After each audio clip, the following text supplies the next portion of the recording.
Nu tā, tagad mums ir vēl viens uzdevums pilnās varbūtības formulai nostiprināšanai, bet pie reizes iemācīsimies arī vienu instrumentu, īpaši vērtīgs instruments tajos gadījumos, kuros ir tikai divi tā kā apakšgadījumi.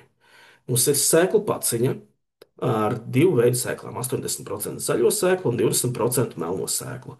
Zināms, ka no 100 zaļajām sēklām uzdīgs 80, bet no 100 melnajām sēklām uzdīgs 20. Principā es dublēju skaidrs, bet tas nekas. Tātad mums ir sēklas. Mums ir zaļās sēklas,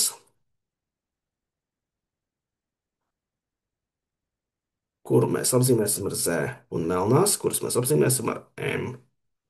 Tātad te ir 0,8 un 0,2. Un mēs varam veidot šādus grafikus. Un mums tālāk interesē uzdīgšana. Uzdīgst, un pretējais, ka neuzdīgst. Garais U, bet tas nozīmē pretējo varbūtību un neuzdīgst. Uzdīgst 0,8, neuzdīgst 0,2, uzdīgst 0,2, neuzdīgst 0,8. Aprēķināsim varbūtību, ka izvēlētā sēkla uzdīgs.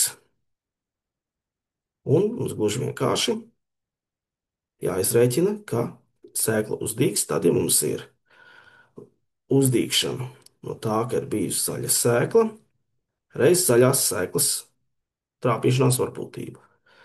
Plus uzdīgšana, tad, ja ir bijusi melnā, reiz melnās sēklas varbūtība. Tātad mums ir jāsareizina šie divi skaitļi. No zaļajām sēklām tika, kas uzdīgst, un no melnajām tika, kas uzdīgst.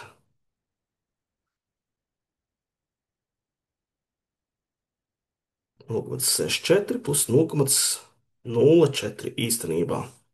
Tā ir 0,68, jeb 68%. Un tikpat labi varēja skatīties arī šo, un pat bez formulas. 0,8 reiz 0,2, 0,2 reiz 0,8. Un mēs zinām, ka šis ir 0,16 plus 0,16, un tie ir 0,32, jeb 32%, kas ir sagaidāms, jo abiem kopā ir jābūt 100%.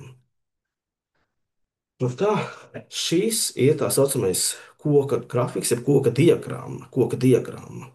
Un tajā mēs varam īstenībā paslēpt visas mums vajadzīgās varbūtības, un tas ir kā tāda kā ceļa karte mūsu, um, tā teikt, šāda te pilnās varbūtības uzdevumiem.